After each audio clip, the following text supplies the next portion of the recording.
FM. Voici le Doc Mayou. Bon, vous avez une chose, ça a beau faire 20 ans qu'on fait un métier, quand on parle à quelqu'un qu'on admire, c'est toujours un petit peu énervant. Alors, je suis tout énervé, Pierre Mayou, ce matin. Oui, bonjour, Serge. Comment ça va? Pas pire. Ça va pas pire.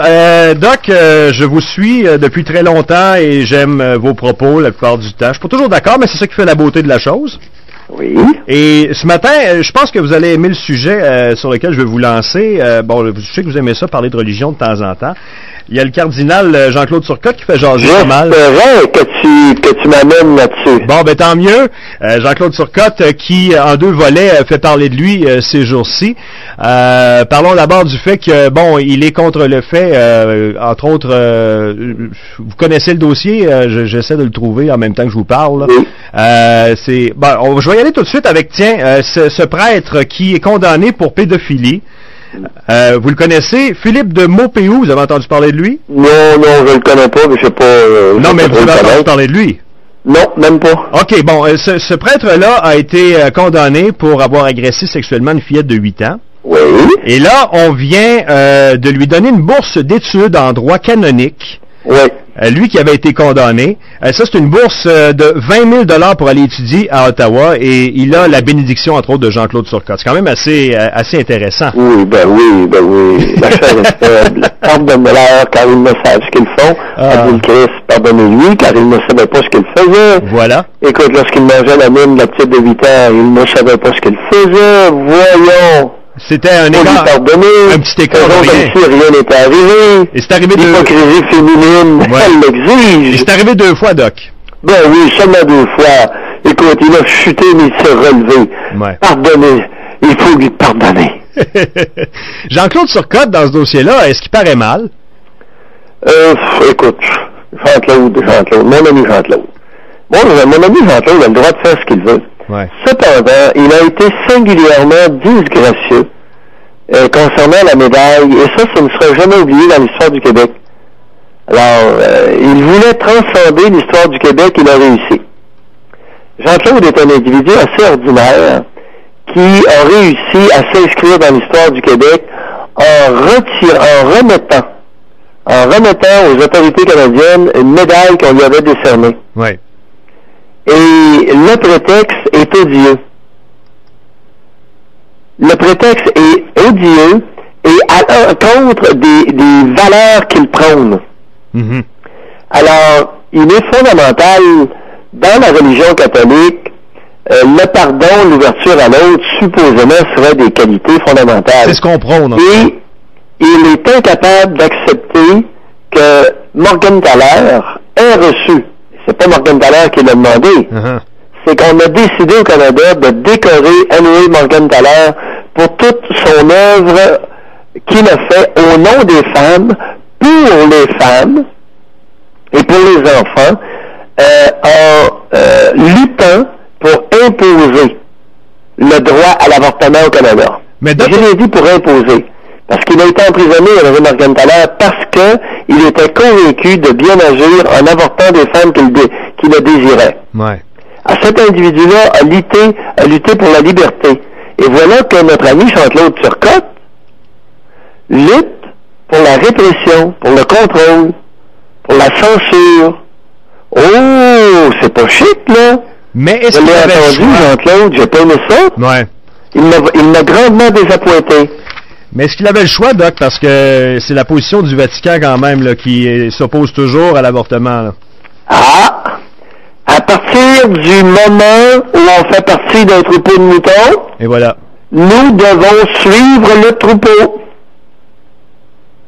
Les religions, toutes les grandes religions, sont des cancers, je le dis et je le répète. Toutes les religions, l'islam, le christianisme, le judaïsme, ce sont des cancers de société. Parce que, aliénant pour le psychisme humain. Et là, c'est à titre de psychiatre que je le dis, je sais ce que je dis, là. Mm-hmm. C'est que, à partir du moment où vous devenez adepte d'une religion, vous renoncez à une partie de votre liberté personnelle. Vous renoncez à votre sens critique. Vous renoncez à votre autocritique. Parce que toutes les religions disent, nous sommes la voie, la vérité et la vie. OK? Ouais. Suivez conduire vers le paradis après la mort. Si c'est beau. Oui.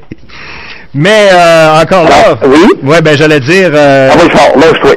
j'allais dire, il passe pour un suiveux, mais en même temps, c'est ça, faisant partie de la religion catholique, parce que Morgan Taylor va toujours être vu comme le diable en personne pour eux là.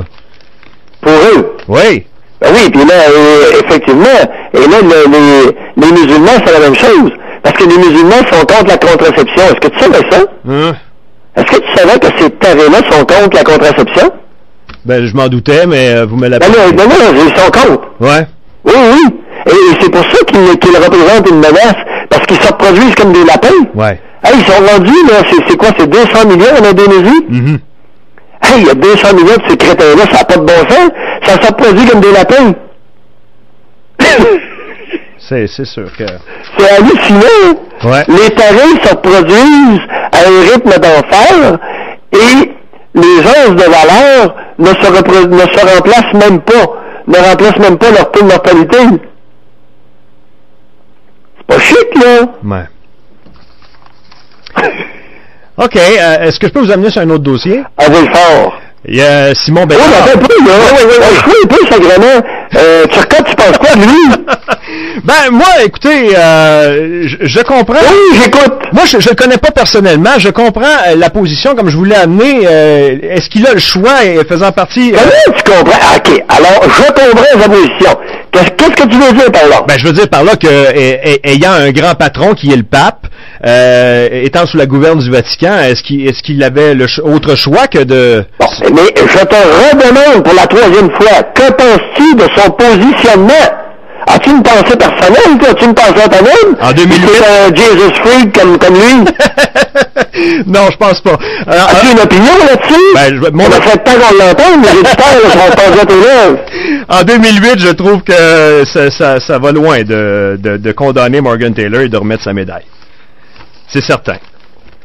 C'est ça. Ouais, mais je t'écoute. Ben c'est ça. Écoutez, l'avortement, dans bien des cas, l'avortement c'est nécessaire. On s'entend. Ça fait. C'est pas d'hier qu'on le sait. Il y a des mères qui sont pas vouées pour être mères, qui devraient pas avoir d'enfants, et quand elles passent par l'avortement. Hey, si je te disais que l'avortement c'est pas de tes affaires, c'est pas des miennes. Exactement. C'est surtout pas de celles dont Seigneur Turcotte, tu dirais quoi? Ben je dirais vous avez raison. Bon. C'est certain. En tout cas, entre nous deux, là, Ouais. écoute, entre nous deux, là, c'est pas de nos colis d'affaires. As-tu compris? Oui, absolument. Entre nous deux, là, il n'y a personne à l'écoute, là, juste dans le secret, là, confidentiellement dit, là, Ouais. c'est pas de nos colis d'affaires, puis c'est pas plus de celle de Turcotte. Hey, parce que Turcotte, il n'est pas supposé se mettre. Et d'un, il se met pas, ça le regarde vraiment pas. Deuxièmement, il n'est pas une femme. Et s'il était une femme, il se mettait pas. C'est pas de ses affaires non plus. Alors, l'avortement, ça concerne ceux qui se mettent.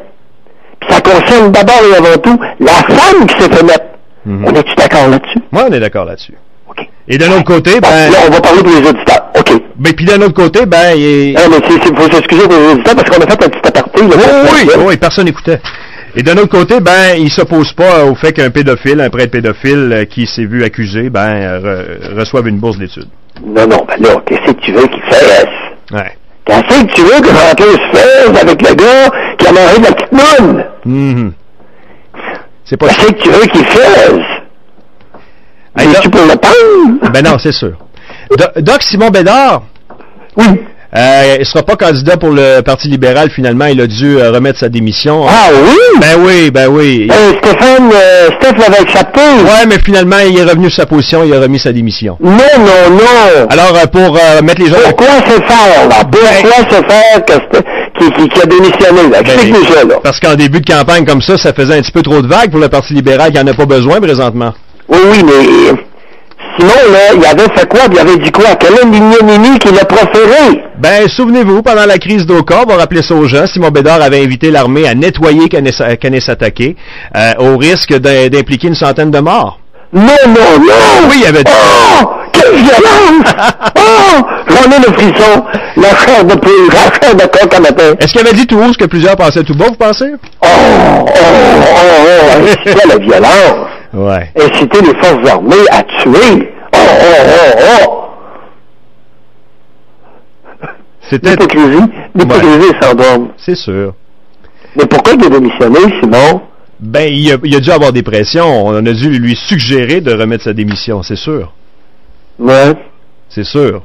Parce qu'il est revenu sur sa décision, tout ça dans la même journée. Et il revient... Mais il est dangereux, ce gars-là. Hey, tout à coup, il serait en faveur de la guerre. Tout à coup, il serait en faveur de la guerre, en quelque part. Ben, chez-y, Doc, vous trouvez pas ça très grave ce qu'il a dit à l'époque? Pardon? Je saisis par vos propos que vous trouvez pas ça très grave ce qu'il a dit à l'époque. Et à l'époque, écoute, je me rappelle d'une chose, j'étais seul à la maison. Ouais. Ma conjointe était partie, elle était partie aux États-Unis sur la plage avec nos 3 enfants. Et je suis venu à un poil de prendre ma carabine et d'aller m'installer avec les Indiens. Avec les Indiens? Ouais. Vous voulez dire contre les soldats, contre l'armée? Ouais. Oui, contre la police. OK. Parce que c'est les Indiens, ce sont les Indiens qui avaient raison dans ce conflit-là. Oui, ça c'est vrai. Alors, pour un golf, et je suis allé sur les lieux, le tweet de maire de cette petite bourgade-là voulait expansionner, agrandir le golf en amputant un petit cimetière indien qui était la grandeur de 2 petites maisons. Et c'était un vieux cimetière indien sur le bord de la côte en montant. Et il voulait faire un stationnement dans le cimetière indien. C'est ça qui était le début de toute cette folie-là, les amis. Et en même temps qu'à vider le cimetière, il voulait aussi extensionner le golf dans la pinède. Il a une maudite belle pinède, une plantation de pins. Il y a un gros bocage de pins blancs là qui sont beaux. Ils sont vraiment beaux, je suis allé les voir. Alors, la façon dont ça se présentait, c'est que j'ai eu une envie importante de prendre ma carabine et d'aller m'asseoir avec les Indiens. Tu sais, Mayou, c'est vrai qu'il est un peu fou, tu sais. Il y a beaucoup de choses qu'on dit sur Mayou, puis qui sont vraies, en grande partie. Mais plusieurs personnes qui nous écoutent ce matin, Doc, voyaient pas le dossier de cette façon-là. C'était, toute la perturbation que ça amenait au niveau du trafic et tout ça. Oui, mais ça a parti comment? Ouais. Et qu'est-ce qui a mis le feu au baril de poudre? C'est un petit un petit minable tweet. Irrespectueux, sans dessein, arriviste, opportuniste, un ministre québécois. Très petit de taille et très petit psychiquement. Je me rappelle plus de son nom, puis j'ai longtemps de m'en rappeler. Moi non plus, je m'en rappelle. Puis je veux pas m'en rappeler, mais je me rappelle de sa binette minable, de sa petite face de primate. Je me rappelle ça. Ouais. Mais c'est pas grave. Et l'armée a très bien agi. L'armée a passé à la police, puis dit, écoute, à l'SQ, là, allez vous reposer, vous êtes fatigués. L'armée est arrivée, ils ont dit, écoute, on s'assoit, là, hey, les boys, puis on règle ça. Ouvrez le chemin, puis c'est fini, là, puis ça s'est terminé là. Alors, les forces armées canadiennes ont agi avec célérité, avec calme. Écoute, il y en avait vu d'autres. Trois ou quatre citoyens canadiens d'origine amérindienne qui sont tous émoustillés, tous bouleversés, tous en émotion. Ouais. Écoute, tu sais, une petite tape sur l'épaule, on va se calmer tout le monde, là. Ouais. Puis le tweet, ferme ta gueule, mon sacrement. Fait que le tweet est disparu. Celui qui avait mis le feu aux poudres, là, le petit cimetière indien était respecté. Vous savez, il y a des choses auxquelles on ne touche pas. Entre autres, un cimetière. Il est arrivé une situation similaire à Trois-Rivières. Est-ce que tu savais ça? Allez-y. Oh, oui, parce que il y a un cimetière à Trois-Rivières qui a une partie boisée. Et à un moment donné, il y a un brillant qui a voulu construire des blocs appartements dans cette partie boisée-là, qui était dans le cimetière. Et il y a eu une de ces pétitions-là, c'était même pas chic. Parce que le boisé faisait partie du cimetière. Comprends-tu? Couper un arbre, puis construire dans le cimetière, c'était comme profaner des tombes. C'est très émotionnel, ça. Ouais, ben oui. C'est pas seulement les Indiens qui réagissent comme ça. On a eu la même chose il y a 25 ans, une vingtaine d'années au moins. 25 ans, ouais, à peu près, à Trois-Rivières. Pour la même raison. Puis si les promoteurs s'étaient acharnés, hey boy! Ça serait tapé! Ça serait battu! OK, Doc. Qu'en dis-tu? Ben, écoutez... Je sais pas. Dans votre coin, si on décidait d'agrandir un stationnement en utilisant un cimetière, comment les citoyens réagiraient? De la même façon qu'à Trois-Rivières et à Oka. C'est sûr. On a vécu un petit peu la même chose à Ville-Marie. On a un site historique qui est le Fort Témiscamingue et on a retrouvé un vieux cimetière indien. Oui. Et évidemment, on a dû fermer le site pour quelques années, le temps de justement de permettre aux Indiens de l'endroit de refaire le cimetière. Et évidemment, il est interdit maintenant de faire quoi que ce soit à cet endroit-là. Là. Ah bon? Et c'est très normal. Je suis d'accord avec ça. Ah bon? Gardons ça. Alors, le cimetière fait partie du site historique, par contre, aujourd'hui. Il y a une entente qui a été découvert. Alors, on a découvert le cimetière